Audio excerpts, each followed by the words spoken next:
আরে বেটা হন, কান্দিস না, এদিকে আয়। আরে বেটা তোর বন্ধু আছি না আমি। দেখো জামস, আমি কিন্তু তোমাকে খুব লাভ করি, ঠিক আছে? আমাদের রিলেশনটা হচ্ছে অনেক শক্ত, এটা কখনোই নষ্ট হওয়ার কিছু নেই, যেহেতু দুজন দুজনকে আসলেই লাভ করি, বুঝেছো? আর লাবণ্য, আমি তোমাকে আরেকটা কথা বলে রাখি, এটা হচ্ছে ওই দিন যাচ্ছে, তারপরে হচ্ছে বছর যাচ্ছে, আমাদের কিন্তু আসলে কোনো ব্যবস্থা কিন্তু হচ্ছে না, ঠিক আছে? আমাকে জাস্ট মনে করো যে এখন সবাই ভাদামে বলে, জাস্ট আমি একটি জব যদি ম্যানেজ করতে পারি, ঠিক আছে, এই শীতেই এক কাজ করব, ওই অ্যারেঞ্জ ম্যারেজের আশা কিন্তু হচ্ছে না, ঠিক আছে? দুই পরিবার আমাদের অ্যারেঞ্জ ম্যারেজ করাবে।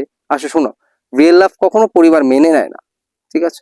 তো তুমি একটা কাজ করবে, তুমি তোমার পরিবারকে যদি মানাতে না পারো, আমিও না পারি, তুমি একটা কাজ করবে, সেটা হচ্ছে কি, অ্যারেঞ্জ ম্যারেজের খেতায় তুমি কেরোসিন ডালবে, আর আমি হচ্ছে গ্যাস লাইট দিয়ে স্পার্ক করে দিব।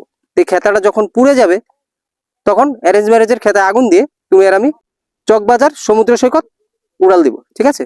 সেখানে আমরা বিয়ে শাদী করে কিছুদিন থাকবো, থাকার পর এবার পরিবার মানলে মানবে, না মানলে না।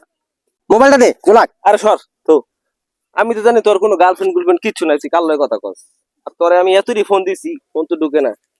কতবার মোবাইলটা দে, মোবাইলটা, খারাপ, মোবাইলটা দে, আরে বেটা খারাপ, মোবাইলটা দিবি না তুই? দেখ দিব খারাপ।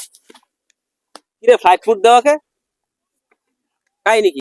বো বেটা, কই যাস? এদিকে বস না, আসল কাহিনী কবি রামাইশে গেছে গোমতি, পাগল পুগল হয়ে গেছিস, কোনটা ক?